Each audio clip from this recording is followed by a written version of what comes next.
అయితే అసలు మన జీవితాన్ని దేని ప్రకారం మనం జీవించాలి అనే ఆలోచన దేవుని వాక్యమును కనుక అడిగితే, జీవించిన తర్వాత ఏం జరుగుతుంది అని ఒక విషయాన్ని జ్ఞాపకం చేశారు. అది అర్థమైతే ఇది అర్థమవుతుంది. ఎందుకంటే తర్వాత తీర్పు అన్నాడు. దేని తర్వాత తీర్పు చూడండి. ఆ తరువాత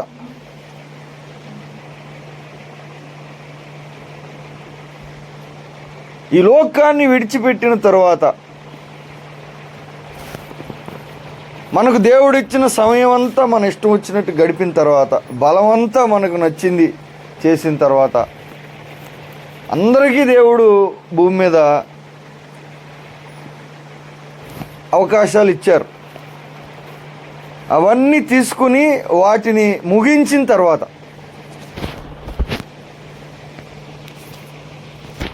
ఏం జరుగుతుంది అని ఒక విషయం ఒకసారి జ్ఞాపకం చేసుకుంటే, అప్పుడు జీవించేటప్పుడు ఎలా జీవించాలనేది అర్థమవుతుంది. ఈరోజు ప్రభువునందు ప్రియులారా, మనం గ్రహించవలసిన మాట ఏమంటే, ఇప్పుడు మీకు ఎవరు ఏమి చెప్పకపోవచ్చు, ఎవరు ఏదైనా చెప్పినా చెప్పకపోయినా జరగవచ్చు, జరగకపోవచ్చు. ఎవరేం చెప్పినా మనం పట్టించుకోవచ్చు, పట్టించుకోకపోవచ్చు. కానీ యేసుక్రీస్తు వారు కూడా ఈ లోకంలో ఉన్నప్పుడు ఈ అంశాన్ని మాట్లాడుతూ ఉండేవాళ్ళు. తీర్పు అనేది ఒకటి చెప్పారు ఆయన భూమి మీదకి వచ్చి. తీర్పు అంటే ఏమిటి? ఎవరు తీరుస్తారు? దేనిని బట్టి తీర్పు తీర్చబడుతుంది? తీర్పు తీర్చబడిన తర్వాత ఏం జరుగుతుంది? ఆ తీర్పు మనకు నచ్చినట్లు ఉండాలంటే ఇప్పుడు మనం ఏం చేయాలి? ఈ విషయాలు చూద్దాం. మనం చూద్దాం ఇప్పుడు. ఎందుకంటే తీర్పు ఎప్పుడు తీర్చబడుతుంది? మరణించిన తర్వాత అన్నాడు. అంటే ముందు జరిగేది ఏది కూడా నిజమైన తీర్పు కాదనే మనం అనుకోవాలి. ఈ మాటను బట్టి అయితే అసలైన తీర్పు, అసలైన ఒక తీర్మానం. ఎందుకంటే అది నిత్యం ఉండేది. ఇక్కడ జరిగేవి టెంపరీ. ఒకవేళ ఏదన్నా చిన్న దెబ్బ తగిలినా, చిన్న సమస్య వచ్చినా, లేకపోతే చిన్న ఆశీర్వాదం వచ్చినా అది పర్మనెంట్ కాదు. కాబట్టి ఈ తీర్పు ఎప్పుడైతే వస్తుందో అది పర్మనెంట్. ఇంకా ఆ తర్వాత తీర్పు జరుగును. తీర్పు అంటే ఏమిటి? అంటే ఒక మనిషిని నిలవబెట్టి ఏం చేయాలి ఇప్పుడు ఇతన్ని, లేకపోతే ఏమని ఇప్పుడు ఏం చేయాలి అని ఆలోచన చేసి, దానికి కొన్ని రూల్స్ ఉంటాయి, దాని ప్రకారం ఆలోచన చేసి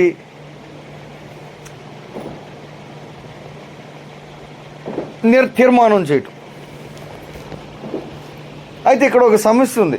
ఏంటంటే తీర్పులో నిలబడిన వాళ్ళు తీర్పు నాకు వద్దంటానికి సరిపోరు.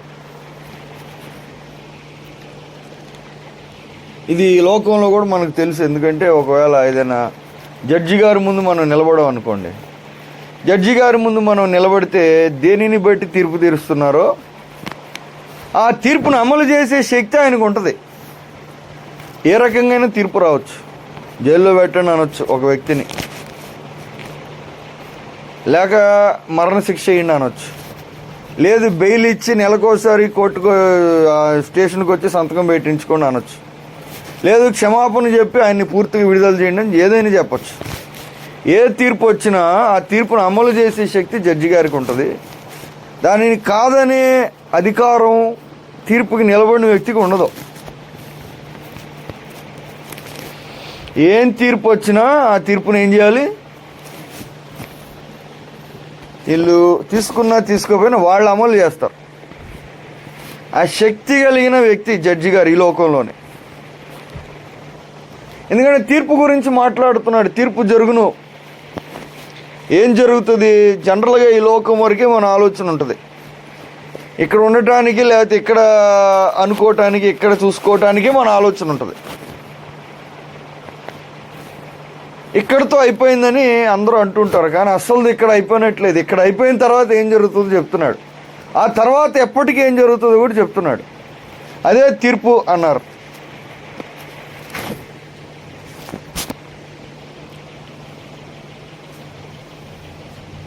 ఇప్పుడు ఈ తీర్పు అసలు ఎవరు తీరుస్తారు? అందరికీ తీర్పు ఉంటుందా? మనుషులు అందరికీ ఉంటుంది. మహాగణులు కావచ్చు, రాజులు, చక్రవర్తులు కావచ్చు, ఏమీ లేని వాళ్ళు కూడా కావచ్చు. తీర్పు మాత్రం అందరికీ ఉంది. మనిషి అన్న ప్రతి వ్యక్తికి తీర్పు అనేది ఉంటుంది. అది ఏం జరుగుతుందో, ఎవరి ద్వారా జరుగుతుంది? ఎందుకంటే పరిశుద్ధాత్ముడు, చూడండి రాయబడిన మాట ఏంటి? పరిశుద్ధాత్ముని గురించి ఒక మాట రాయబడింది. ఏముంది తెలుసా? యోహాను సువార్త 16వ అధ్యాయం 16:8.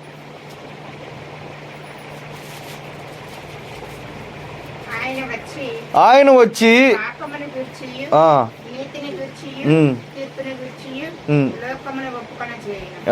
పరిశుద్ధాత్ముడు వచ్చి చేసే ముఖ్యమైన భాగం ఇది ఒకటి అంట. తీర్పును గురించి ఒప్పింపజేస్తాడు పరిశుద్ధాత్ముడు. ఏం జ్ఞాపకం చేస్తాడంటే నీకు నచ్చినట్టు చెయ్యి అంటాడు. ఇబ్బంది ఏం లేదు. అదే ఉంది సామెతల్లో కూడా. యవనుడా తినుము, తాగుము, సుఖించుము, ఎంజాయ్, అనుభవించు రాజా అంటారు వాడుక భాషలో. కానీ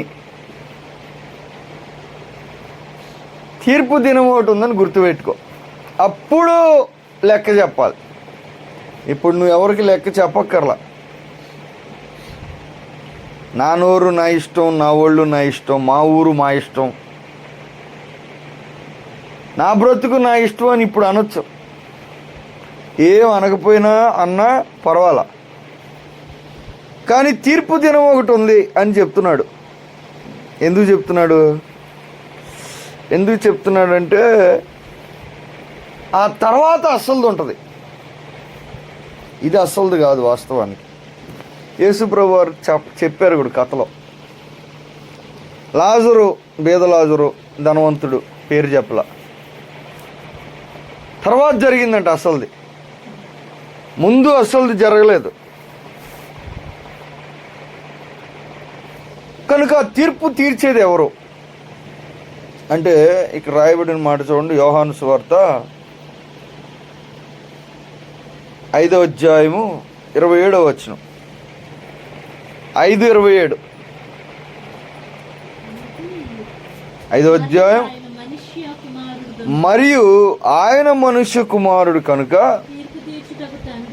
తీర్పు తీర్చుటకు తండ్రి ఆయనకు అధికారం ఇచ్చారంట. ఎవరికి ఇచ్చారు అధికారం? ఒక ఆయనకు అధికారం ఉందంట. ఇప్పుడు మీ గురించి నేను తీర్పులు తీర్చొచ్చు, నా గురించి అందరూ తీర్పులు తీర్చొచ్చు, కానీ అవేమి పనికిరావు. ఎందుకని? అధికారం ఉండాలి, తీర్పు తీర్చే అధికారం. ఆ అధికారం ఒక వ్యక్తికి ఉందని చెప్తున్నారు. భూమికి, ఆకాశానికి, మరణానికి, సాతానికి, నీకు నాకు. మహా చక్రవర్తులకి, అధికారులకి, పెద్ద పెద్ద రాజకీయ నాయకులకి, పెద్ద పెద్ద బిషప్పులకి తీర్పు తీర్చే అధికారం ఒక ఆయనకు ఉంది. ఎవరు ఆయన? మనుష్య కుమారుడు అంట. అంటే దేవుడు నరుడై వచ్చిన కారణం చేత నరులకు తీర్పు తీర్చే అధికారం నర రూపంలో ఉన్న ఆయనకు దేవుడు ఇచ్చారు. ఆయన తీర్పు తీరుస్తాడు. ఇప్పుడు చూడండి, ఇప్పుడు ప్రాబ్లం ఏంటంటే మనుషులు తీర్చారనుకో తీర్పు. మా అమ్మగారిని అడిగితే మా ఓడు అమ్మాయికుడు అంటది ఒకటే మాట, రెండో మాట మాట్లాడినివ్వదు. మా ఓడు చాలా మంచోడు, సావాసగాళ్ళు, చెడ్డోళ్ళు. లేకపోతే ఎవరు చెడ్డోళ్ళు? వాళ్ళ అత్తగారు వాళ్ళు చెడ్డోళ్ళు. లేకపోతే వాళ్ళ బామ్మర్ది వాడు అసలు చెడగొట్టేవాడు, కుంటోడు ఒకడు ఉన్నాడు, వాడు కారణం అంటది మా అమ్మ. కాబట్టి అధికారం ఆమెకి ఇలా మనం అడిగితే అది చెప్తుంది. అందుకని ఆమెకి ఇవ్వలేదు అధికారం. ఎవరికి ఇచ్చారు? మనకి ఎవరికి ఇవ్వలేదు. ఆయన తన చేతిలో పెట్టుకున్నాడంట అధికారం. అన్నీ ఎరిగినవాడు ఆయన. సమస్తాన్ని సృష్టించిన వ్యక్తి అన్నీ అనుభవించారు ఈ లోకంలో. మనిషి రూపంలో వచ్చి మనిషి రూపంలో అన్నీ అనుభవించి మానవులకు ఎదురయ్యే ప్రతి బలహీనత, శోధన, వేదన, చింత, భారం ఆయన అనుభవించి అన్నీ ఎరిగిన వ్యక్తి అన్నిటినీ జయించి ఇప్పుడు తీర్పు సింహాసనం మీద కూర్చున్నారంట. ఆయన తీర్చే తీర్పు సరైన ఉంటుందా ఉండదా మరి చెప్పండి. ఇప్పుడు ఆయన తీర్పు ఎలాగ ఉంటుంది అంటే పర్ఫెక్ట్గా ఉంటుంది. సో ఆయన తీర్పు తీర్చే వరకు ఈ లోకంలో మన జీవితాన్ని మనం, ఎందుకంటే తీర్పు దినం అనేది ఒకటి ఉంది. మరలా ఉంది ఈ మాట. బైబిల్ గ్రంథంలో ఉంది, మరలా ఉందన్నమాట. చూడండి, 1 పేతురు 4వ అధ్యాయం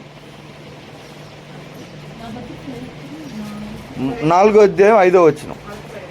1 పేతురు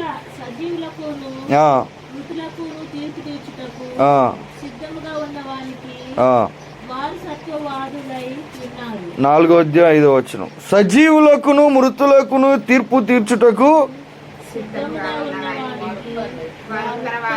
సిద్ధముగా ఉన్నాడంట. ఆయన రెడీగా ఉన్నాడంట. మొన్న సిద్ధం అని పెట్టారు. అసలు ఒక ఆయన సిద్ధంగా ఉన్నాడంట. ఇప్పుడు మేము సిద్ధం అని పెట్టుకున్నారు. అసలు ఇంకొక ఆయన సిద్ధపడ్డాడు. దేనికి? తీర్పు తీర్చడానికి సిద్ధంగా ఉన్నాడంటే ఉత్తరవాదులై ఉన్నారు. ఆయనకి చెప్పాలంట జవాబు. ఇప్పుడు లెక్కను ఎవరికి చెప్పాలి? సిద్ధంగా ఉన్న ఆయనకి చెప్పాలి. అయితే ప్రాబ్లం ఏంటంటే తీర్పు తీర్చే కుర్చీలో కూర్చున్నప్పుడు ఆయన వేరేగా ఉంటాడు. ఇప్పుడున్నట్టు ఉండడు. ఇప్పుడున్నట్టు తీర్పు కుర్చీలో ఉండడు ఆయన. ఎందుకంటే ఇంతకుముందు కూడా చెప్పాను, మీకు గుర్తుందో లేదో. ఒక కుమారుడు ఇంటికి వచ్చి మా నాన్నకి నేనంటే ఇష్టం లేదన్నాడు వాళ్ళ అమ్మతోటి. ఇదేంటో అలాగంటూ ఉంది వాళ్ళ అమ్మగారు. అవునమ్మా, నువ్వు లక్ష్య చెప్పు, నాన్నకి నేనంటే ఇష్టం లేదు, నాకు ఇప్పుడు అర్థమైంది. ఇన్ని రోజులు నేనంటే బాగా ఇష్టం అనుకున్నాను, కానీ నేనంటే ఇష్టం లేదు అంటాడు. వాళ్ళ అమ్మగారు, ఏంట్రా మీ నాన్నకి నువ్వంటే చాలా ఇష్టం, అందరికి తెలుసు, నీకు కూడా తెలుసు కదా. లేదు, ఇన్ని రోజులు నేను అనుకున్నా కానీ ఇది మాత్రం నాకు ఇప్పుడు మాత్రం నేను ఇష్టం లేదా అని అంటున్నాడు. ఏంటో ఆమెకు అర్థం కావట్లా. పోయి తలిపేసుకున్నాడు డమ్మని. ఆమె తికమొక్క పడుతుంది, ఏంటి ఇలాగ అంటున్నాడు అని. ఆయన వచ్చాడు, వాళ్ళ నాన్నగారు టీచర్ గారు స్కూల్ నుంచి వచ్చాడు. ఏంటండి వీడు ఇలాగ అన్నాడు అంటుంది ఆమె. ఆయన ప్రశ్నపత్రం తీసి చూపించాడు, చూడీడని. క్వశ్చన్ పేపర్లో వాడు ఏమి రాయలేదు కాబట్టి ఆయన ఏమేలా మార్కులు వేయలేదు కాబట్టి ఆడేమంటాడు, మార్కులు వేయలేదు కాబట్టి ప్రేమ లేదు అంటాడు. ఒప్పుకుంటారు ఎవరైనా? వాళ్ళ అమ్మగారు అంది, బుద్ధి లేనాడా ఏంట్రా నువ్వు మాట్లాడేది, రాయకుండా ఎవరయ్యా నీకు వేసేది మార్కులు? మీ నాన్న అంటావా? నువ్వు తప్పు చేసింది కాకుండా ఆయన సరిగ్గా ఉంటే ఆయన్ని తప్పు దిద్దుకోకుండా రాయకుండా మార్కులు వేయాలా? పైగా ఆయన మార్కులు వేయలేదు, మా నాన్న తప్పుడు. బుద్ధి లేనాడు అందో తల్లి. ఎంత ప్రేమ ఉన్నా మార్కులు వేయటానికి కొన్ని రూల్స్ ఉంటాయి, రూల్స్ ప్రకారం వేస్తారు. రాయలేదు కాబట్టి వేయలేదు. తీర్పు దినం కూడా అంతే. అక్కడ కొన్ని రూల్స్ అప్లై అవుతాయి, ఇక్కడ రూల్స్ అక్కడ అప్లై అవ్వవు. అప్పుడు మాకు గుర్తుపెట్టుకోండి, ఇక్కడ ఉన్నట్టు అక్కడ ఉంటాడు అనుకోకండి. అక్కడ వేరేగా ఉంటాడు, కుర్చీలో ఒకలాగా ఉంటాడు, దిగితే ఒకలాగా ఉంటాడు. మనుష్య కుమారుడు తీర్పు తీర్చడానికి సిద్ధంగా ఉన్నాడు. యోహాను రాసిన 1 పత్రిక 4వ అధ్యాయం 17 వచనం చూడండి. 1 యోహాను 4:17.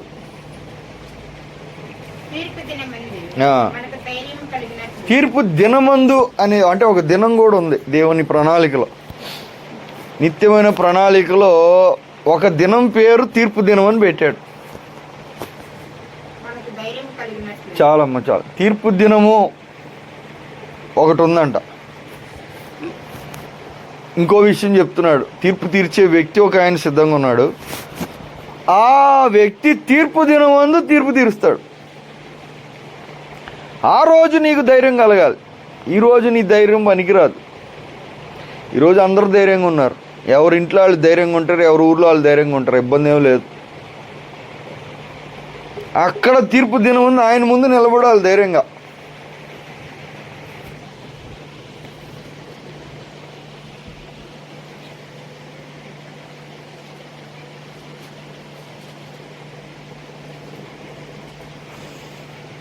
ఇప్పుడు తీర్పు ఎలాగుంటుంది ఇది కూడా ఒకసారి గుర్తు చేసుకుందాం. ఎందుకంటే అది అర్థమైతే ఇప్పుడు మన జీవితం గురించి కొన్ని విషయాలు మనకు అర్థం అవ్వచ్చు. మత్తయి సువార్త 25:34 25:34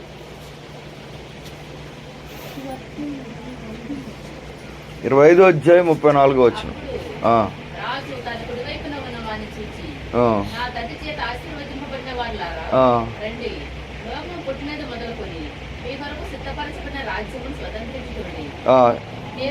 ఆశీర్వదింపబడిన వారులారా రండి.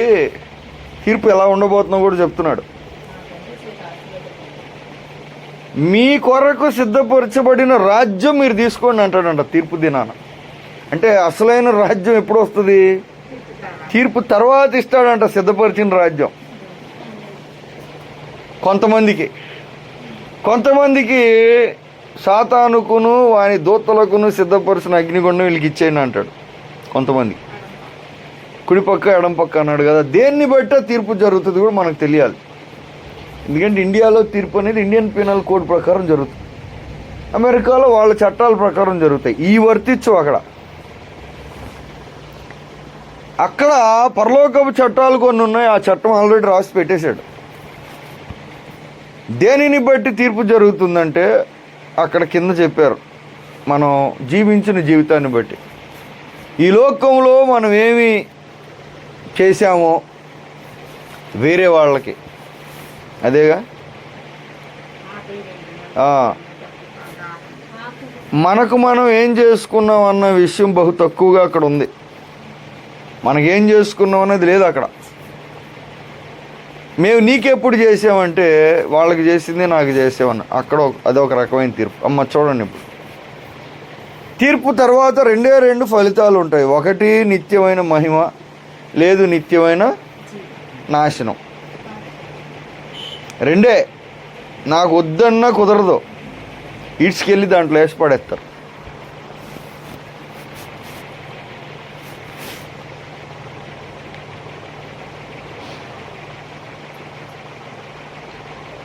రెండు రకాలైన ఆల్రెడీ తీర్పు కూడా రాసి పెట్టేశాడు, అయిపోయింది, డౌట్ ఏం లేదు ఇంకా. అయితే నిత్యమైన మహిమ కానీ నిత్యమైన నాశనం కానీ, కుడి పక్కన ఉన్నోళ్ళకి అది, ఎడం పక్కన ఉన్నోళ్ళకి ఇది. మనం ఎక్కడ ఉంటాం అది క్వశ్చన్. ఇప్పుడు ఎటో పక్క అయితే ఉంటాం, మధ్యలో ఉండటానికి కుదరదు. సగం అటు సగం ఇటు అయ్యాడు. అంటే తీర్పులు ఒకటి మనుష్య కుమారుడు తీర్చే తీర్పు, అదొక రకంగా ఉంది. తీర్పు గురించి కొన్ని ఆలోచనలు మనం చేస్తుండగా ఇంకొక విషయం కూడా చూద్దాం, ఆ రోజు ఎలా జరుగుతుందో తీర్పు అనేది.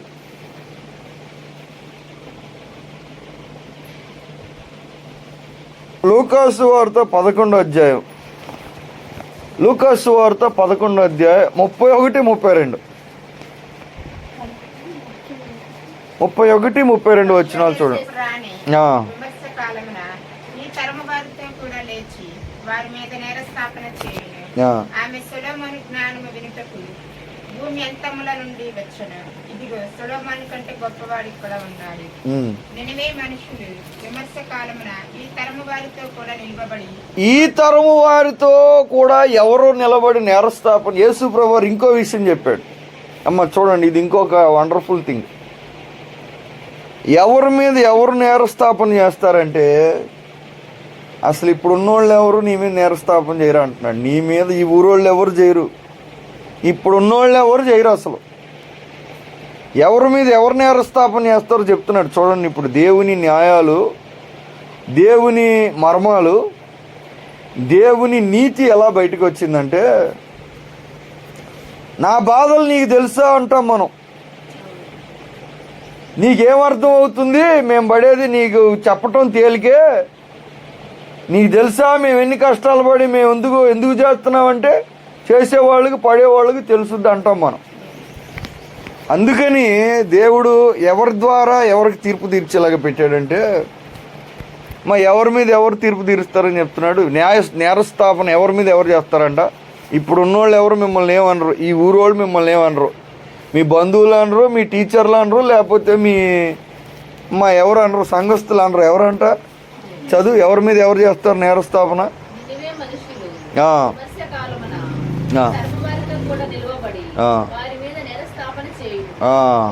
రెండు సార్లు చెప్పాడు ఈ మాట. పై వచ్చిన వాళ్ళు ఎవరు చేస్తారు అంటున్నాడు.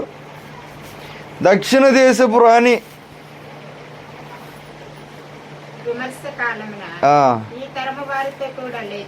ఈ తరము వారితో కూడా లేచి ఎవరి మీద ఎవరు నేరస్థాపన చేస్తారు? రెండు సార్లు చెప్పాడు. యేసుక్రీస్తు వారు ఎవరితో అయితే ఈ మాట చెప్తున్నాడో, ఈ తరం వారు అన్నాడో, ఆ తరం వారి మీద నేరస్థాపన చేయడానికి 1000 సంవత్సరాల పూర్వం నుంచి ఒక మనిషిని తెస్తాడంట. 1000 ఏళ్ల క్రితం ఒక ఆమె ఉండేది భూమి మీద, ఆమె వస్తుంది మీ మీద. ఎందుకు ఆమె వచ్చింది?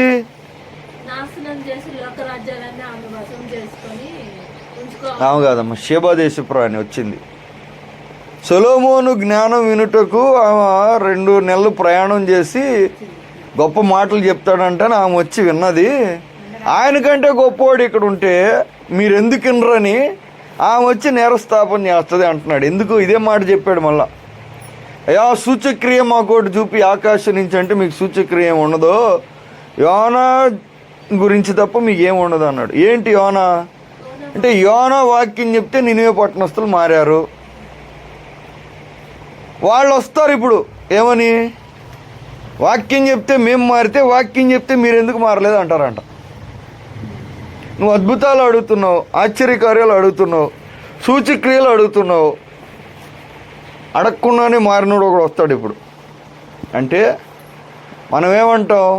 మా బాధలు మా కష్టాలు నీకేం తెలుసు అంటాం. కాబట్టి సేవ్ నీ బాధలు నీ కష్టాలు ప్రపంచ చరిత్రలో ఎవరు ఎప్పుడు బతికినా వాళ్ళని తీసుకొస్తాడు నువ్వు రా అని. 700 సంవత్సరాల క్రితం పరిషియా దేశంలో ఒక ఆమె తెస్తాడు, రా నువ్వు ఎలాగున్నావు, ఆమె ఎలాగుంది, ఆమె ఎలాగుందో నువ్వు ఎలాగున్నావు, సేమ్ టు సేమ్ చూడు లైఫ్, ఆమెదంతా నీదంతా ఎక్కడ ఉన్నది తెస్తాడు. ఇప్పుడు 1000 సంవత్సరాల క్రితం నుంచి ఆమెను తెచ్చాడు, 700 సంవత్సరాల నుంచి ఏమని తెచ్చాడు. ఎక్కడో ఏదో దేశంలో ఉన్న వాళ్ళని ఒకరిని తెస్తాడు. ఇప్పుడు సేమ్ నీ లైఫే ఉంది ఇప్పుడు ఆమెకు కూడా. ఆమె ఇది చేసింది, ఇప్పుడు నువ్వు చెప్పమ్మా అంటాడు. నేను చేసినప్పుడు నువ్వెందుకు చేయవలేదు అంటారు. మనం ఇప్పుడు ఏమంటాం? మా బాధలు నీకు తెలుసా, మా కష్టాలు నీకు తెలుసా, మేము పడేది నీకు తెలుసా, నీకేం అర్థం అవుతుంది అంటాం. సేమ్ నువ్వు పడిన వాళ్ళని తెస్తాడు ఇప్పుడు. అక్కడ ఉందా అదేగా. యోనా ప్రకటన విని నినివే పట్టణస్తులు మారారు. అద్భుతాలు ఏం చేయలే యోనా, ఆశ్చర్యకార్యాలు చేయలే, సూచక్రియలు చేయలే. పోయి చెప్పాడంతే, దేవుడు కోపంగా ఉంది, మీరు మారండి, మారకపోతే నాశనం అయిపోతారు అన్నాడు. వాళ్ళు మారారు, వాళ్ళందరూ వస్తారు ఇప్పుడు. వాళ్ళు పక్క దేశం వాళ్ళు ఏం ఇజ్రాయేలీలు కాదు. వాళ్ళని తెస్తాడు చరిత్రలోంచి లేపి. 700 సంవత్సరాల క్రితం బతికారు వాళ్ళు. వాళ్ళని తెస్తాడు ఇప్పుడు. తీర్పు దినాన్ని నించోబెడతాడు ఎదురెదురుగా. యా మీరు మారారంటే మేము మారాం ప్రభు అంటాడు. మరి మీకేమొచ్చింది అంటాడు. దక్షిణ దేశ ప్రయాణం వస్తుంది. నేను చేయటానికి నీకేమొచ్చింది అంటది. మీరు ఏమేమైతే పడుతున్నారో ఇప్పుడు పడేవాళ్ళు ఉంటారుగా చరిత్రలో చాలామంది. సేమ్ నీలాగా ఎవరైతే ఏ పరిస్థితి ఇప్పుడు మనం ఎదుర్కొంటున్నామో అది ఎదుర్కొనే వాళ్ళు ఉంటారు చరిత్రలో. వాళ్ళని తెస్తాడు. 9 మందిలో ఒకడు వచ్చాడు అనుకోండి, బాగైన 10 మందిలో ఒకడు వచ్చాడు అనుకో, నువ్వు వస్తే వాళ్ళు ఎందుకు రాలేదు అన్నాడుగా, అన్నాడా లేదా? ఎవరు రాకపోతే ఎవరు రాలేదు, మేము రాలేదయ్యా అనొచ్చు. ఒకడు వచ్చి 9 మంది రాలేదనుకో, వచ్చినోడు వల్ల రాని వాళ్ళందరికీ ఏమైపోయింది ఇప్పుడు? వాళ్ళు బాగుపడి, వాళ్ళు దిద్దుకొని, వాళ్ళు భయపడి, వాళ్ళు సరి చేసుకుంటే, వాళ్ళు నాకు గౌరవిస్తే నువ్వెందుకు ఇలేదు అండో. ఇప్పుడు ఎవరు మీ మీద నేరం మోపేది? మనోళ్ళు కాదు, మన బంధువులు కాదు, మన పరిచయం. అసలు ఈ తరం వాడు కూడా ఎవడో ఉంటాడు చరిత్రలో నీ మీద రెడీగా ఆల్రెడీ ఒకడు ఉన్నాడు. ఎవడో ఎక్కడున్నాడో తెలీదు. సేమ్ నీలాగా బతికిన వాళ్ళని తీసుకొస్తాడు. సేమ్ ఇదే ఎక్స్పీరియన్స్ అయిన వాళ్ళలో ఒక్కళ్ళైనా కానీ బాగున్నోళ్ళు ఉంటారుగా, ఇప్పుడు చెప్పు అంటాడు.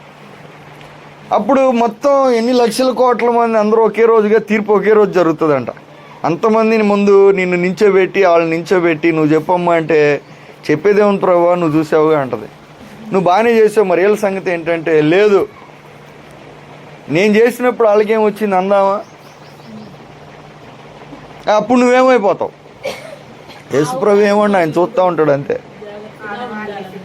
పెడతాడు. ఇక చెప్పాడుగా మీ మీద నేరస్థాపన ఎవరు చేస్తారు, మా ఆలోచన చేశారు ఎప్పుడైనా ఎవరు నా మీద నేరస్థాపన చేస్తారు తీర్పు దినానా? ఇప్పుడు మా బాప్తీసం ఇచ్చిన గురువుగారు రమ్మన్నాం అనుకో, ఆయన ఏం చెప్తాడో ఆయనకి నచ్చింది, అందుకని ఆయన తీసుకురాడు. సేమ్ నాలాగా ఎవరైతే బ్రతికారో చరిత్రలో వాళ్ళని తెస్తాడు.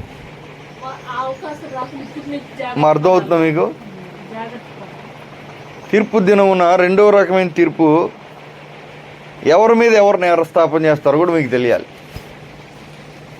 ఇప్పుడు మనల్ని అడిగితే మనం ఇదే చెప్తాం, ఆయనకి ఏం తెలుసు, ఆయనకి తెలియదు, ఏదో వచ్చి 4 మాటలు చెప్పి ఆయన వెళ్ళిపోతాడు అంతేగాని పడేవాళ్ళకి తెలుస్తుంది. అదే మాట స్థిరపరచండి అంటాడు. పడేవాళ్ళకి తెలుసుద్ది అన్నావు కాబట్టి పడ్డోళ్ళందరినీ తీసుకురండి అంటాడు. మరి ఈ పడిన వాళ్ళు వీళ్ళకి తెలిసింది, మరి నీకెందుకు తెలియలేదు అంటాడు. అప్పుడేం చెప్తాం? తీర్పు దినమందు ధైర్యము కలుగునట్లు అన్నాడు.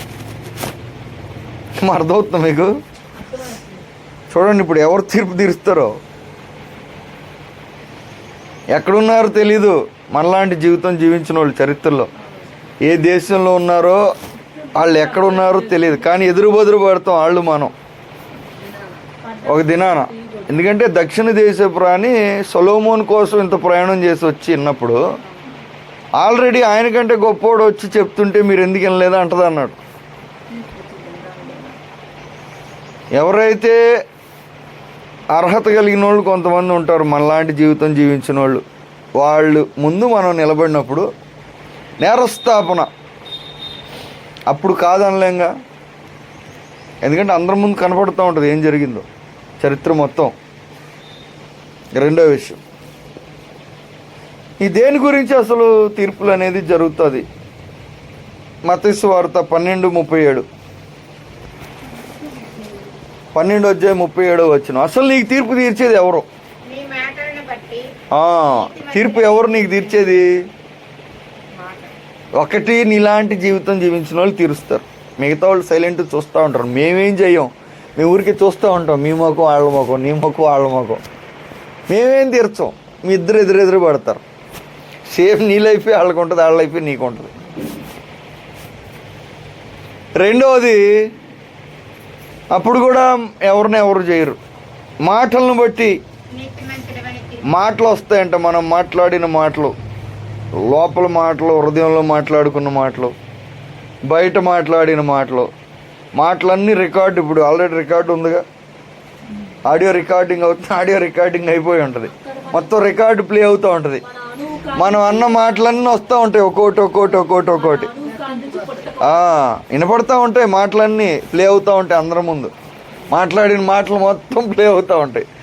ఆ మాటలను పెట్టేప్పుడు ఇంకో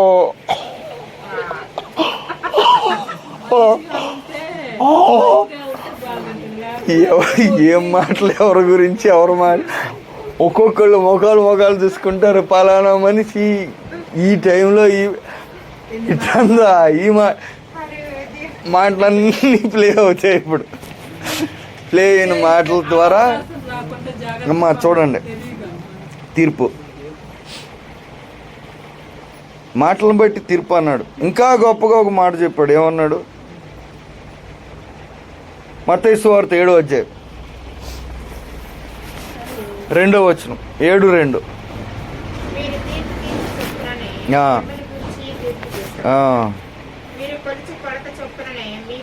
మీరు కొలుచు కొలత చొప్పుననే. ఆల్రెడీ నువ్వు పోతా ఎవరి కొలతలు వాళ్ళు తీసుకొని పోతారు. ఇప్పుడు తీర్పుకు పోయేవాళ్ళు ఊరికే పోరు, బ్యాగ్ నిండా పెద్ద బ్యాగ్ ఒకటి ఉంటుంది, గోను పట్టలు 4 వేసుకొని ఇసుకుంటే వెళ్తాం. ఏందంటే ఇదిగో ఈ అంటాం. ఏ రూల్స్ని బట్టి ఆ రోజు తీర్పు ఉంటుంది. ఇండియన్ పీనల్ కోడ్ కాదు, ఫారిన్ పీనల్ కోడ్ కాదు. నువ్వు తీసుకెళ్తావు ఈడ్చుకుంటా గోనె పట్టలో, ఇగో నేను తీర్చిన తీర్పులయ్యా అంటావు, ఈ ఇస్తావు, దీంతోనే ఇప్పుడు నాకు తీర్పు తీర్చాలి. నీవు కొలత చొప్పుననే. అర్థమవుతుందా? ఎవరు ఇప్పుడు మనకి తీర్పు తీర్చేది? మనం ఎవరికి కొలిచామో వాళ్ళు తీర్చరు, వాళ్ళేం తీర్చరు. ఎందుకంటే మనం కొలిసింది వాళ్ళకి ఉండదు, వాళ్ళ కొలత మనకు ఉండదు. మనం కొలిచిన కొలత మనకు తీర్పు తీరుస్తుంది. దావీదుని అడిగారు, మహారాజా నీ ఊర్లో ఎవడు రాడు 4 ఇంతలు కట్టేనా, నువ్వే కట్టన్నాడు. ఒక్కనోడు అనుకుని చెప్పేసాడు అడిగి న్యాయం. ఆడెవడి గురించో అనుకుంటున్నాడు, 4 ఇంతలు కట్టాలన్నాడు. తెలుసా ఎవరో, నువ్వే అన్నాడు. ఇప్పుడు మనం పోతా తీసుకెళ్తాం కొలతలు. ఇప్పుడు ఎవరు తీర్పు దినాన్ని తీర్పు తీర్చేది? నువ్వు ఆల్రెడీ ఇప్పుడు ఆళ్ళకి కొలుస్తున్నావుగా కొలత, పలానోళ్ళు అట్టుందా?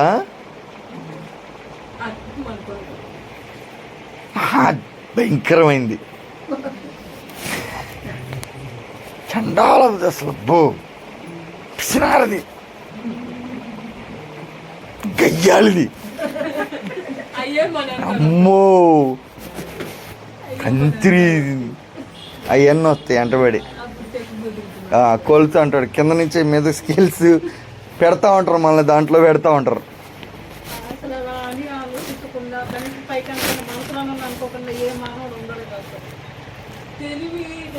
ఏమోనమ్మా, నాకేం తెలుసమ్మా.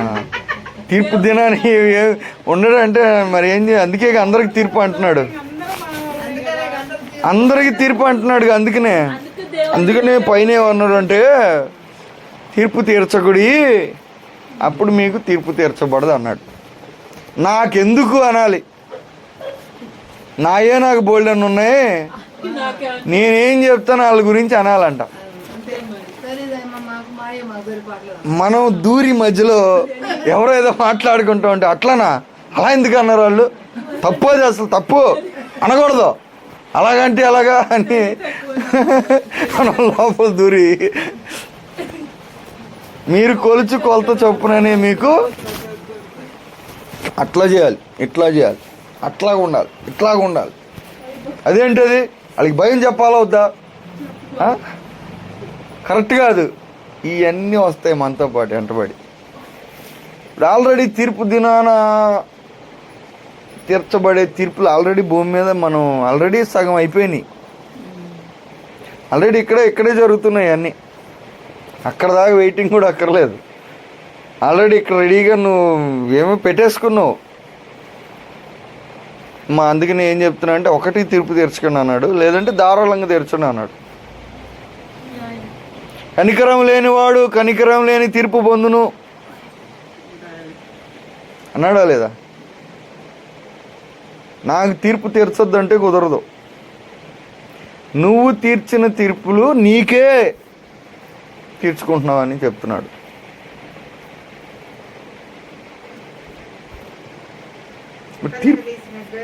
తీర్పు దినాన్ని ఇప్పుడు అసలు ఎలా ఉంటుంది అనేది బాగా ఆలోచన చేయాలి మనం. ఆ రోజు అసలు ఎవరెవరికి ఏమేం జరుగుతుంది. ఎందుకంటే బహుగా సుఖపడేవాడు ఒకడు ఉన్నాడు భూమి మీద, బహుగా సుఖపడేవాడు ఉన్నాడంట. వాడు కార్లు, వాడి బట్టలు మెయింటెనెన్స్, అసలు లడావిడి మంది మార్బలం పాతి పెట్టారంట. బాగా లాజర్ను కొనిపోవడానికి దూతలు వచ్చారంట. అసలు తీర్పు అక్కడ జరిగింది. బొట్టు లేదు, దొరకలేదు వాడికి. ఇప్పుడు ఎందుకు దొరకలేదు? పరలోకంలో నీళ్ళు లేవా అంటే పరలోకంలో జీవనదే ఉంది, కానీ ఈడికి ఎవరంట అది, ఈయన దాగనీరు. ఎందుకంటే భూలోకంలో నువ్వేం చేసావు ఒకసారి జ్ఞాపకం చేసుకో అంటున్నాడు మళ్ళీ అబ్రహాం. వాడు అసలే బాధలు పడుతుంటే వాడిని వచ్చి నువ్వు జ్ఞాపకం చేసుకో అంటున్నాడు మళ్ళీ. నీ గేటు దగ్గర లాజరు పడిపోయి ఉంటే ఎలాగున్నాడు, నువ్వు ఎలాగున్నావు జ్ఞాపకం చేసుకో. నీ ఇష్టం వచ్చినట్టు చేస్తేవి భూమి మీద. ఇప్పుడు నువ్వు కష్టాలు పడుతున్నావు, మమ్మల్ని ఏం చేయమంటావు అంటే చనిపోయినోడిని తిరిగి లేపమన్నాడు. చనిపోయినోడిని తిరిగి లేస్తేనంట వాళ్ళ అన్నదమ్ములు మారతారంట. దానికి ఏం చెప్పాడు?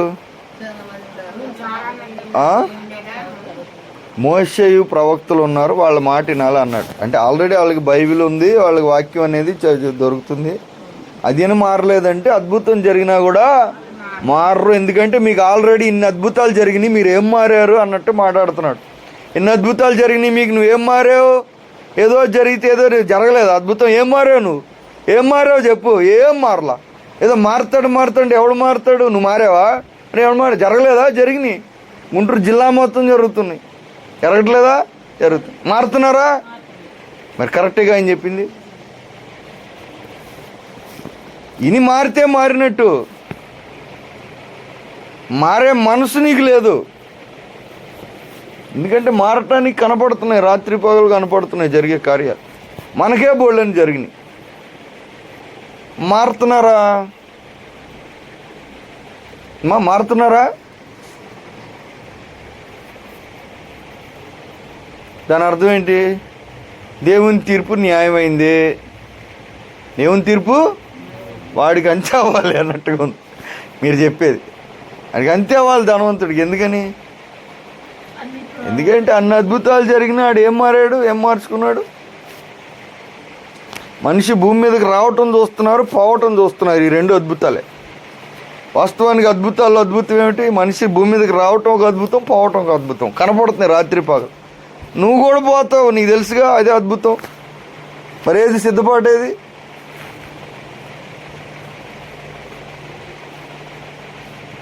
మనం కొలిచే కొలతలు, కొలమానాలు. చూడండి, ఇప్పుడు తీర్పు దినం.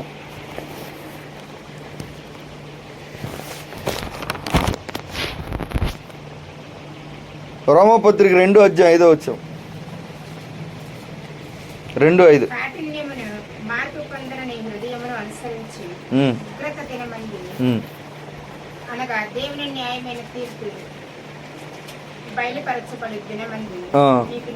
నీకు నీవే బ్యాంకులో అకౌంట్ వేసుకుంటున్నట్టుగా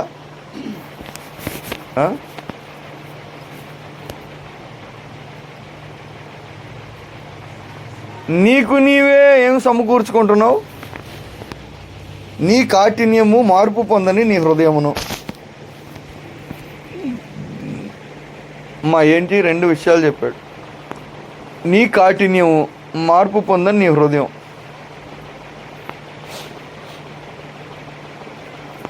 అనుసరించి ఏం చేస్తున్నామంట? అపోస్తుల కార్యాలు 17:31 వచ్చింది చూడండి. 17:31. ఒక దినం గురించి యేసుప్రభువు వారు భూమి మీదకి వచ్చి చెప్పారు. తాను నియమించిన మనుషుని చేత నీతిని అనుసరించి భూలోకమునకు తీర్పు తీర్చబోయేడు ఒక దినమును నిర్ణయించి ఉన్నాడు. ఏంటి గ్యారంటీ?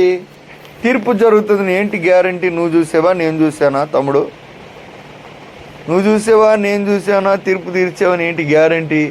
గ్యారంటీ కూడా ఇచ్చాడంట. ఏంటి గ్యారంటీ? మృతులలో నుండి ఆయనను లేపినందున దీనిని నమ్ముటకు అందరికీ ఆధారము కలగజేసి ఉన్నాడు. తీర్పు జరుగుతుందని నమ్మటానికి ఆధారం ఇచ్చాడు. ఏంటంట? మృతుల్లో నుండి ఆయన లేపాడంటే అర్థం ఏంటి? తీర్పును గురించి నువ్వు నమ్మమని చెప్తున్నాడంట. అడిగాడుగా ధనవంతుడు, మృతుల్లో నుంచి ఒకడు లేస్తే మారుతారని. మృతుల్లో నుంచి ఒక ఆయన్ని లేపాడు, నమ్మటానికి ఆధారం ఇచ్చాడు. బోల్డ్ ఎంతమంది మారుతున్నారు మృతులు, చనిపోయి బ్రతికిన వాళ్ళు. అంటే ఎన్ని ఆధారాలు కలుగజేస్తున్నాడు? తీర్పు దినం ఉంది. మనం ఏం చేయాలంటే ఇప్పుడు చేసే చాలా చేయకూడదు, అదే మనం చేయాలి. ఎందుకంటే తీర్పు దినం కొరకు మనం ఏం చేస్తున్నాం? ఉగ్రతను సమకూర్చుకుంటున్నామంట. అర్థమవుతుందా? ఇప్పుడు ఒకటి, మనం తీర్చే తీర్పులు, కొలతలు మనకు వ్యతిరేకంగా మారిపోతాయి. 2, మనలాంటి జీవితం జీవించి వాళ్ళు కరెక్ట్గా ఉంటే వాళ్ళని బట్టి మనకేమైపోతుంది? వాళ్ళని బట్టి తీర్పు వచ్చేస్తుంది. ఎందుకంటే ఈ లోకంలో మనం ఈ వాదిస్తూ ఉంటాం. నా కష్టాలు నీకేం తెలుసు, నా బాధలు నీకేం తెలుసు, మేము పడేది నీకేం తెలుసు, మేము చేసేది రైటే అంటావు. కాబట్టి నన్ను నించోబెట్టాడుగా ఆ రోజు. ఈ కష్టాలు ఈ బాధలు పడిన వాళ్ళని తెచ్చి నించోబెడతాడు. ఇప్పుడు రైట్ అయింది, అప్పుడు తప్పు అవుతుంది. ఇప్పుడు తప్పించుకున్న వాళ్ళు అప్పుడు ఇరుక్కుంటారు. ఇప్పుడు మారనోళ్ళు అప్పుడేమైపోతారు? ఇప్పుడు భయపడకపోతే అప్పుడు భయపడాల్సి వస్తుంది. అదేగా తీర్పు దినమందు నీకు భయం కలగకుండానట్లు.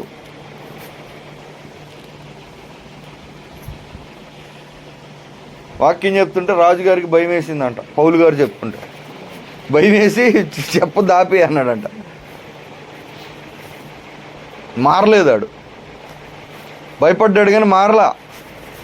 చెప్పేవాడిని చెప్పనీలా.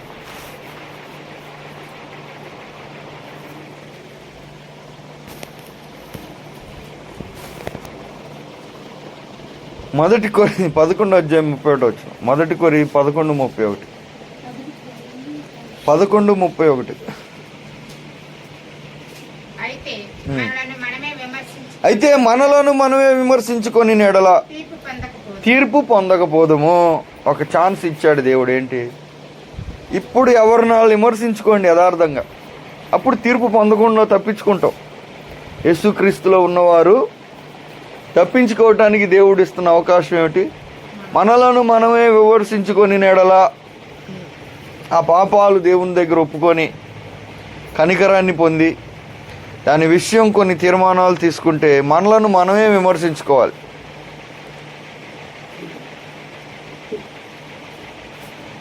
అత్యంత కష్టమైన ఒక పని ఏంటంటే, మన్నిటికంటే కష్టమైన పని ఏంటి చెప్పండి మనుషులకి?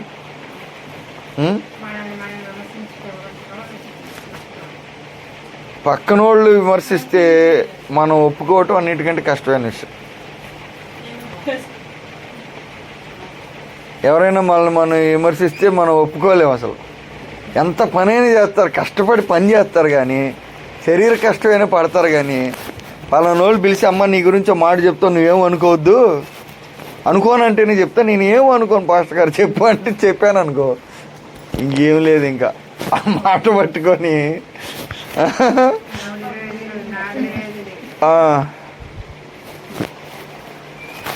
అసలు మొత్తం ఎర్రగా అయిపోయి ఫేసు.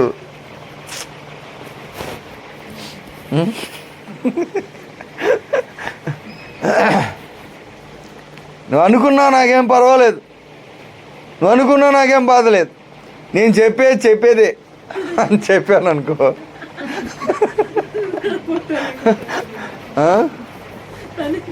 ఇంక అయిపోయింది. ఇంకా అసలు ఇక ఊర్లోకి రావటమే కష్టం. ఇంకా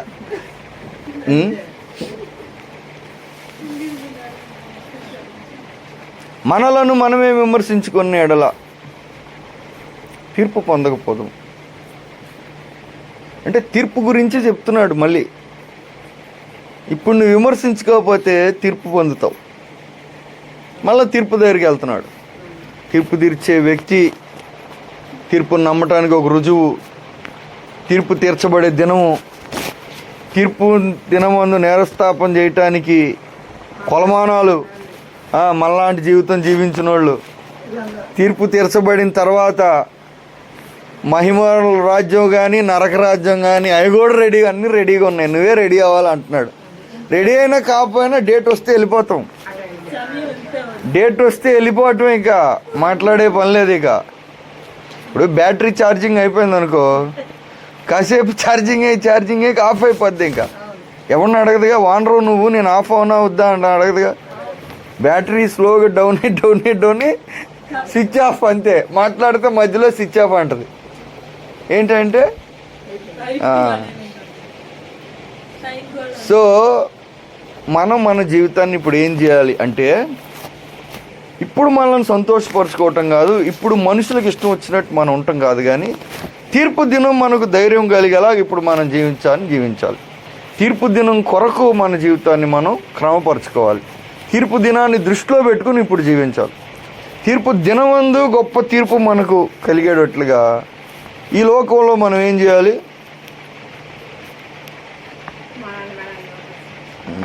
చూడండి, ఇప్పుడు మన జీవితం ఎలా జీవించాలనే దానికి తీర్పు దినం అనేది ఒకటి జ్ఞాపకంలో ఉంటే ఇప్పుడు ఆ రోజు దేన్ని బట్టి తీర్పు తీర్చబడుతుంది, తీర్పు తీర్చబడిన తర్వాత ఏం జరుగుతుంది, ఇలాంటి విషయాలు మనం అర్థం చేసుకుంటే ఇప్పుడు మనకు చాలా తేలికైపోతాయి. ఎందుకంటే చాలా విషయాలు చేయాలో వద్దని తికమక అయిపోతూ ఉంటారు. ఒక కొలత ఉంటే దాన్ని బట్టి కొలుసుకోవటానికి ఉంటుంది. కొలత లేదనుకో ఏం చేయాలో తికమక కన్ఫ్యూజన్ అయిపోతారు ప్రజలు. ఆ రోజు దేవుడు దేన్ని బట్టి తీర్పు తీరుస్తాడు? ఒకళ్ళకి తీర్పు తీరుస్తాడా? పక్షపాతం అనేది లేదు కదా దేవునికి. పక్షపాతం అనేది లేదు.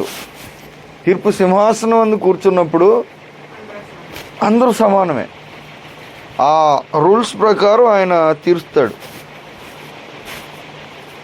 ఇప్పటికే దేవుని వాక్యంలో రాయబడిన విషయాలన్నీ జరుగుతున్నాయి. ఇది కూడా జరుగుతుంది. కొన్ని జరిగి కొన్ని జరగకుండా ఉండే పరిస్థితి లేదు. జరిగితే మొత్తం జరుగుతాయి, అయితే మొత్తం అవుతాయి. ఆల్రెడీ చాలా జరుగుతున్నాయి అంటే ఇది కూడా జరుగుతుంది. ఆ తర్వాత ఏం జరుగుతుందో అది కూడా జరుగుతుంది. అగ్ని ఆరదు, పురుగు చావదంట. లారనే ఆరదంట అగ్ని, పురుగు అనేది కూడా చావదంట. ఇంకొక విషయం ఏంటంటే చాలామంది తప్పించుకోలేరు అంటున్నాడు. అనేకులు ప్రవేశింపజూతురు కానీ వారి వల్ల కాకపోను. కొంతమంది ఆల్రెడీ వెళ్ళామనుకుంటారంట, అక్కడ వాళ్ళకి ఎదురవుతుంది అంటున్నాడు అనుభవం. ఎందుకంటే చెప్పాడుగా ప్రభువా అన్నప్పుడు. సో తీర్పు దినం గురించి మనం చాలా మెలకువ జాగ్రత్త అనేది కలిగి మన జీవితాన్ని జీవించాలి. ఇక్కడ ఇది అసలుది కాదు, మాకు గుర్తుపెట్టుకోండి. ఎందుకంటే ధనవంతుడికి అది చెప్పాడు, లాజరుకి అది చెప్పాడు. ఇక్కడది అసలుది కాదు, అవునా కదా? లేదు ఇదే అసలుది అంటారా? ఇదే అసలైంది కాదు. ఇలాగే ఉండొచ్చు, పూర్తిగా మారిపోవచ్చు. దీన్ని బట్టి మాత్రం కాదు, ఇక్కడ జరిగేదాన్ని బట్టి. ఈరోజు మనం ఒకసారి తీర్మానం తీసుకున్నాం, ఎంత టైం ఉందో అంత టైం. భూమి ఆకాశం గతించిపోయినా ఇది మాత్రం పొల్లిపోదు అన్నాడు. సో తీర్పు దినం,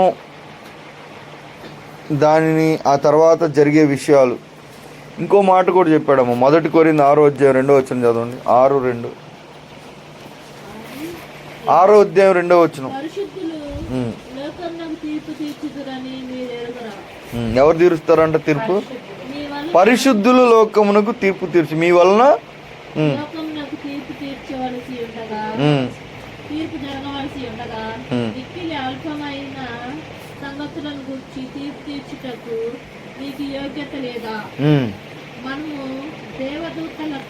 మనము దేవదూతలకు మనకు తీర్పు అనేది ఉంది. మనం తీర్చాల్సిన తీర్పు కూడా ఉంది. ఇతరులకు మనం తీర్చే తీర్పు ఉంది, మనకు మనం తీర్చుకోవాల్సిన తీర్పు ఒకటి ఉంది, మనకి ఇతరులు తీర్చే తీర్పు ఒకటి ఉంది, ఫైనల్గా దేవుడు తీర్చే తీర్పు ఒకటి ఉంది. చూడండి ఎన్ని రకాలుగా ఉన్నాయో తీర్పులో.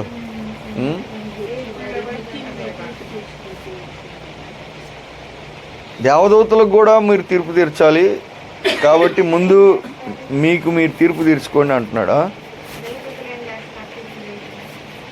మనం చెప్తాం వాళ్ళకి ఇలా చేయాలి అలా జరగాలని. పరిశుద్ధులకు ఉన్న ఒక స్పెషల్ ప్లేస్ అది, అంటే మీకు నాకు ఉన్నది అది. సో ఆ జ్ఞానం కలిగి మనం జీవిస్తే మనం ధన్యులం.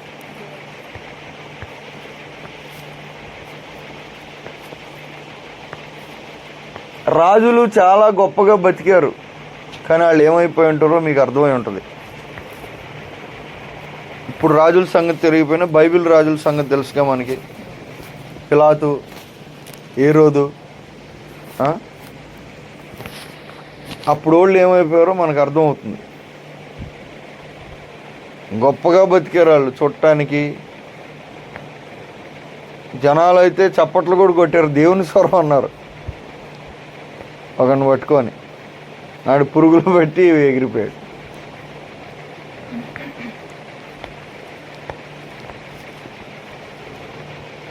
హెబ్రీ పత్రికలో ఉంది, కొంతమంది భూమి మీద 12వ అధ్యాయం మనం చూస్తే హెబ్రీ పత్రిక 12వ అధ్యాయం ఒకసారి కనుక చూస్తే 11వ అధ్యాయం 11వ అధ్యాయం ఒకసారి మనం చూస్తే 26 నుంచి చదవండి. ఫరో కుమార్తె 11వ అధ్యాయం 26 వచ్చిన ఫరో కుమార్తె యొక్క కుమారుడని 36 మరికొందరు తిరస్కారములను, కొరడా దెబ్బలను, మరి బంధకములను, ఖైదీలను అనుభవించి రాళ్ళతో కొట్టబడి, రంపంతో కోయబడి, శోధింపబడి, ఖడ్గంతో చంపబడి, గొర్రె చర్మములను, మేక చర్మములను వేసుకొని దరిద్రులై ఉండి శ్రమపడి హింస పొందుచు అడవులలోను, కొండ మీదను, కొండ గుహలలోను, సొరంగములలోను తిరుగుడాడుచు సంచరించింది. అట్టి వారికి ఈ లోకము యోగ్యమైనది కాదు. అంటే ఇలాంటి వాళ్ళు కూడా బ్రతికారంట. అట్టి వారికి లోకం యోగ్యమైనది కాదు. అంటే దేవుని కోసం ఇలా బ్రతికిన వాళ్ళు ఉన్నారు, దేవుడు ఉన్న టైంలోనే అలా బ్రతికిన వాళ్ళు కూడా ఉన్నారు. ఇప్పటికీ కూడా అయితే ప్రశ్న మన గురించి. ఇప్పుడు తీర్పు ఒకటి ఉంది. ఎవరికి ఉంది? అందరిది ఉంది, ఎవరి దాళ్ళకు ఉంది.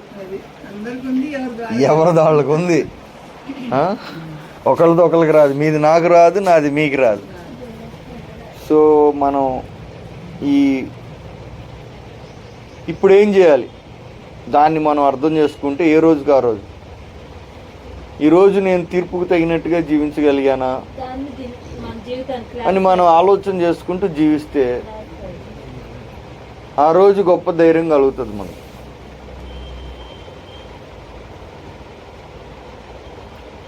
లేదు అనుకో, తీర్మానం తీసుకోవాల్సిన మనం చేస్తూ చిన్న మాటలు నేను ముగిస్తున్నాను. దేవుడు మనందరికీ కూడా తీర్పు దినమందు గొప్ప మహిమ కలిగేటటువంటి ఒక నడిపింపు అనుగ్రహించిన గాక. ఆమెను ప్రార్థన చేసుకుందాం. మోకరించగలిగితే మీరు మోకరించండి.